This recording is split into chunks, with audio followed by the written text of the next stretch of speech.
ग्रंथराज 85 काजी में वस्तु की वचत पर तत्व की गवेषणा करते समझा रहे हैं। सत्य जो है अपने आप में उत्पाद व्यय ध्रुवीय गुण से युक्त है। जो सत्य है उत्पाद व्यय ध्रुव्य इन तीनों की अवस्था में जो उत्पाद है, उत्पाद भी द्वैत रूप है। उत्पाद जो है वो द्वैत रूप है। उत्पाद से वस्तु व्यवस्था, व्यय से वस्तु व्यवस्था, ध्रुव से वस्तु व्यवस्था, उत्पाद से वस्तु व्यवस्था, व्यय से वस्तु व्यवस्था, ध्रुव से वस्तु व्यवस्था। उत्पाद से वस्तु व्यवस्था, व्यय से वस्तु व्यवस्था, ध्रुव से वस्तु व्यवस्था, तीनों से रहित वस्तु की व्यवस्था बन नहीं सकती है। संयोग से मात्र जो वस्तु की उत्पत्ति मानते हैं वे भी एकांतिक हैं। वैसे वस्तु की उत्पत्ति मानते हैं वे भी अज्ञानी जीव हैं। ध्रुव से मात्र वस्तु को देखते हैं वे भी अज्ञानी हैं। सत्य जो है उत्पाद से भी युक्त है, व्यय से भी युक्त है, ध्रुव से भी युक्त है। बहुत ध्यान से समझोगे तभी समझ में आएगा। सत्य जो है वो महासत्ता की ओर जाइए। संपूर्ण पर्यायों में सत्य विद्वान है। उत्पाद जो है दो प्रकार का है, प्रायोगिक उत्पाद, वैशेषिक उत्पाद। प्रायोगिक उत्पाद, वैशेषिक उत्पाद। प्रायोगिक उत्पाद, स्वाभाविक उत्पाद। मतलब जो प्रायोगिक उत्पाद है अपरिशुद्ध है। जो प्रायोगिक उत्पाद है अपरिशुद्ध है। जो प्रायोगिक उपवाद है उससे भी उत्पत्ति होती है, और वैशेषिक उपवाद है उससे भी उत्पत्ति होती है। जो प्रयोग उत्पाद है कुंभकार के प्रयोग से घट की उत्पत्ति, रसोइयों के प्रयोग से रोटी की उत्पत्ति, भोजन की उत्पत्ति, स्वर्णकार के प्रयोग से आभूषण की उत्पत्ति, ये प्रायोगिक उत्पाद है। और वैशेषिक मेघों का मिलना, मेघों का परस्पर में मिलना, ये मित्र वैशेषिक है। उत्पाद होना, मिलना, उत्पन्न होना, ये मेघों का मिलना ये प्रायोगिक उत्पाद है। अगला प्रश्न, तो वैशेषिक मेघों का बिखरना वह है। कुंभकार ने जो घट बनाया था वह किसी भिन्न पुरुष के द्वारा अथवा उसी के द्वारा उसको फोड़ देना, ये प्रायोगिक वह है। ये प्रायोगिक वह है, अपरिशुद्ध वह है। मेघ पटल का स्वतः ही विघटित हो जाना, ये वैशेषिक वह है। वैशेषिक वह है। ये दोनों वस्तु में है, ये दोनों वस्तु में है, दोनों से बाहर वस्तु नहीं है।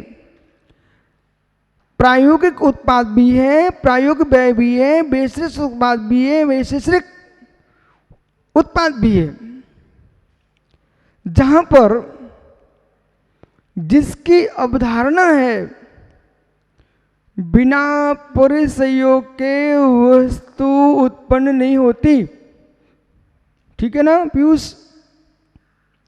बिना परिसंयोग के वस्तु उत्पन्न नहीं होती। ठीक है ना? हाँ ना में बोलना है भाई। बिना परिसंयोग के वस्तु उत्पन्न नहीं होती। चक्रेश भाई शीघ्रता करो। बिना परिसंयोग के वस्तु उत्पन्न नहीं होती है। ठीक है क्या? क्या?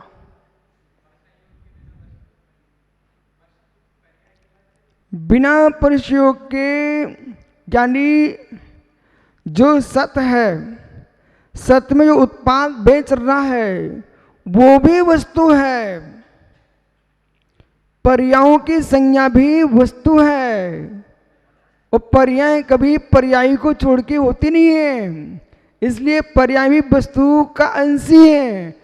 चाहे ध्रुव पर्याय हो, चाहे उत्पाद पर्याय हो, चाहे वही पर्याय हो, ये सत्य का ही अंश है, सत्य के ही अंदर हो रही है। बराबर। अब यह विषय क्या पकड़ना है? जो ध्रुव है, जो ध्रुव है वो स्वभावी है।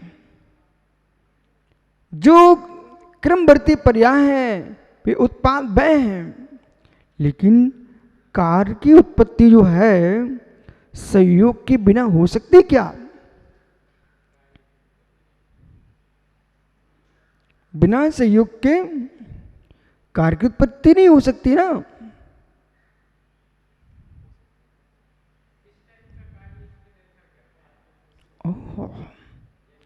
हे मित्र, बिना कार्य संयोग के कार्य की उत्पत्ति नहीं होती ना।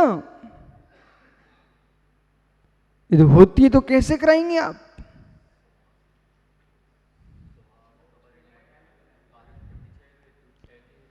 हे मित्र, कार्य की उत्पत्ति जो है ऐसे भारत में दर्शन है जो बिना कारण के कार्य की उत्पत्ति नहीं मानते, बिना हेतु के कार्य की उत्पत्ति नहीं मानते हैं, बिना संयोग के कार्य की उत्पत्ति नहीं मानते हैं। आपको बोध होना चाहिए घट फूटा है, घट फूटा है तो संयोग से फूटा है कि बिना संयोग के फूटा है?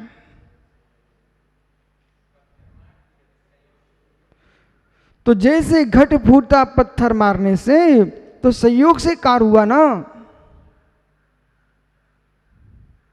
हे मित्र, हे मित्र, हे मित्र, आप सब विद्वान लोग हो, ज्ञानियों और विद्वानों की गोष्ठी में बैठ करके आपको कितना गहरे में सुनना है। पंचाशी काय की जब भी व्याख्या प्रारंभ करें अपने मस्तिष्क में 5 मध्य तत्वासूत्र का विराजमान कर लें। अब यहां देखना कि आज आपको तत्वासूत्र जी के 5वें अध्याय की कितनी कीमत महसूस होगी और कैसे कैसे सिद्धांतों की व्याख्या है। महात्मा भोले जी थोड़ा विश्राम कर लो, इधर देखो। हे जीव, हे जीव, जैन दर्शन को जो भी तुम क्रिया पक्ष में देख रहे हो वो सब तत्व पक्ष है। भी अज्ञ प्राणी है, क्रिया पक्ष में तत्व पक्ष नहीं जानते। उनसे बड़ा मूढ़ जगत में कोई हो नहीं सकता। कोई पुरुष भगवान अनंत की पूजा कर रहा है उसमें तत्व पक्ष है।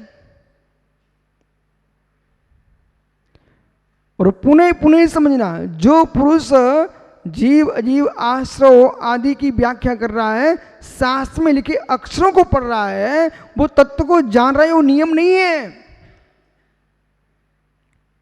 जो अरहंत की पूजा कर रहा है पीयूष, उसमें कौन सा तत्व आ गया?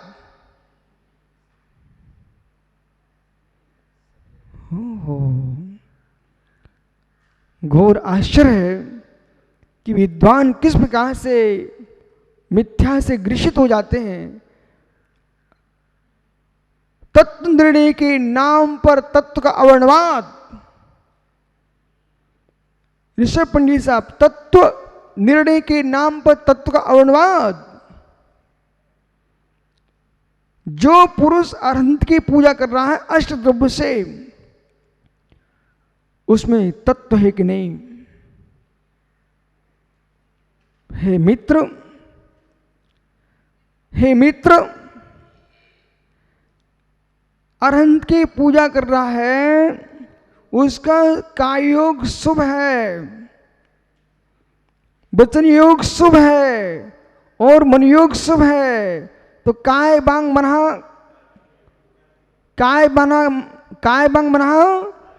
कर्म योगा। ये शरीर वचन मन एक कर्म का योग, ये योग है।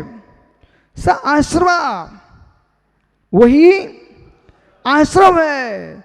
स्व पुण्य से स्व पापस्य, वही जो आश्रम मनोवचन काय का योग चल रहा है, अरहंत की पूजा कर रहा है, चित्त प्रभु के गुण स्मरण में है, वचन गुण स्तुति में है, चित्त गुणों के अनुचिंतन में है, वचन गुण कीर्तन में है, शरीर द्रव्य चढ़ाने में, हाथ जोड़ने, प्रार्थना करने में शरीर का प्रयोग हो रहा है। मित्र, क्रिया रूप में स्व आश्रव तत्व है। क्या हुआ? ये शुभ आश्रव तत्व है। एक कोई पुरुष इंद्रिय सुख में लिप्त है, अशुभ आश्रव तत्व जारी है। बस ग्रंथ खोल लो, बोले तत्व का निर्णय कर रहा हूं मैं तो। हे मित्र, तत्व के निर्णय के लिए ग्रंथ खोलना ही आवश्यक नहीं है। तत्व के निर्णय के लिए तो जगत की प्रत्येक वस्तु उसको निर्णय दे रही है। मतलब विशद व्याख्यान भूला तब भी संभव है जिसको हर गे में तत्व दिखना प्रारंभ हो जाए, हर गे में पदार्थ दिखना प्रारंभ हो जाए, हर गे में अस्थि काय दिखना प्रारंभ हो जाए, हर गे में 7 तत्व 9 पदार्थ 85 काय दिखने लग जाए, 6 द्रव्य दिखने लग जाए, तब ज्ञाता ज्ञाता है। जब तक ग्रंथ के प्रश्न नहीं खोलेंगे तब तक भैया कुछ भी समझ में नहीं आ रहा है। आइए पुनः, तो अरहंत की पूजा के काल में तत्व है, आश्रव तत्व है, बंध तत्व भी है, मित्र निर्जरा तत्व भी है, अशुभ की निर्जरा भी कर रहा है, ज्ञानी संबर तत्व भी है, अशुभ आश्रव को रोक रहा है, ज्ञानी मोक्ष तत्व की तैयारी में लगा हुआ है। परंपरा से सम्यक दृष्टि जीव अरहंत की उपासना करके मित्र सिद्धत्व को प्राप्त करेगा।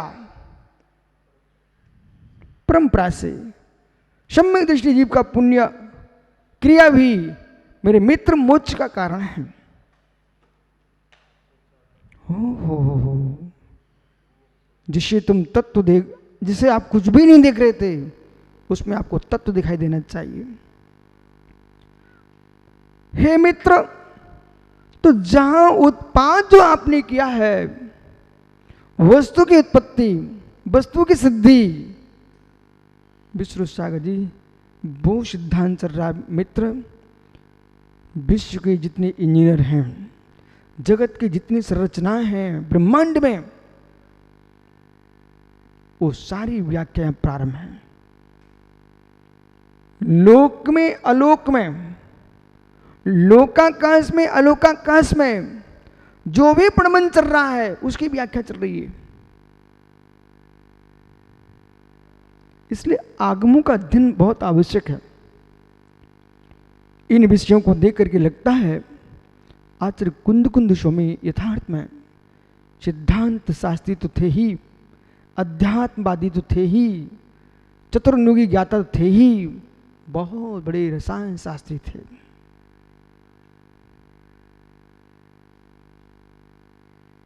कुंद ने लिपिबद्ध किया है, इसलिए मैं कुंद का नाम ले रहा हूं। मित्र, हमारे तीर्थंकरों के देशना में विश्व के संपूर्ण प्रमेय यूं झलके हैं। अब मैं यहाँ क्या आपको बोल रहा हूं, उस पर ध्यान दीजिए। संयोग से कार्य होता है, तो चक्रेश बोले हाँ, क्या संयोग से ही कार्य होता है? क्या बिना संयोग के कार्य नहीं होता है?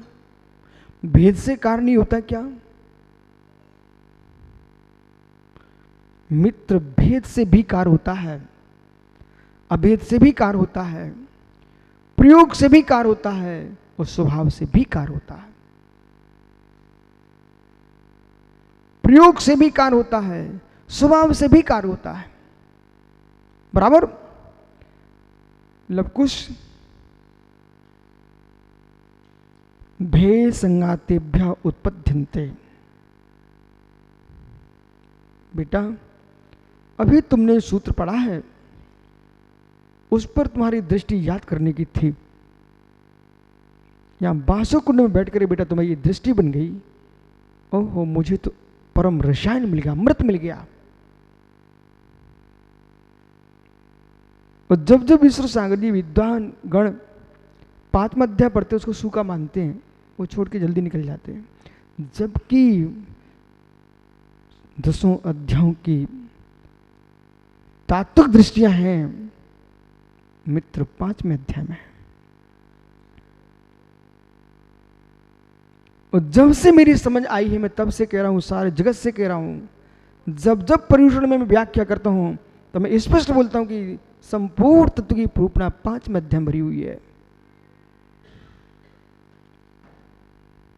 क्या बोल रहे हैं? भेद संघातेभ्यः उत्पद्यन्ते। इसका मतलब क्या है? भेद संघातेभ्यः उत्पद्यन्ते, क्या मतलब इसका? मित्रों, ऐसा अर्थ परंपरा में उतना ही लगाते आप लोग। परंपरा में जो लिखा हुआ है, बोले जैसे पंडित लोग हैं ना, वो तो हिंदी कार ने जितना लिख दिया उतना ही उसको यथार्थ मान के बैठ गया बेचारा। मित्र समझ, इसको और आगे चलिए। जो भेद और संघात से उत्पन्न होता है कार्य, कारण भ्रांति काल लिंगे कारणम। मुझे तो सारे जैनाचार अब तो बड़े बड़े वैज्ञानिक दिखना प्रारंभ हो चुके हैं। जितने जैसे जैसे दिन बढ़ता है ना, तो ये सारे जैनाचार, दिगंबराचार, मुझे सारे के सारे आचार, ये बहुत बड़े रसायन शास्त्री, तर्क शास्त्री, न्याय शास्त्री, बड़े वैज्ञानिक लोग हैं ये।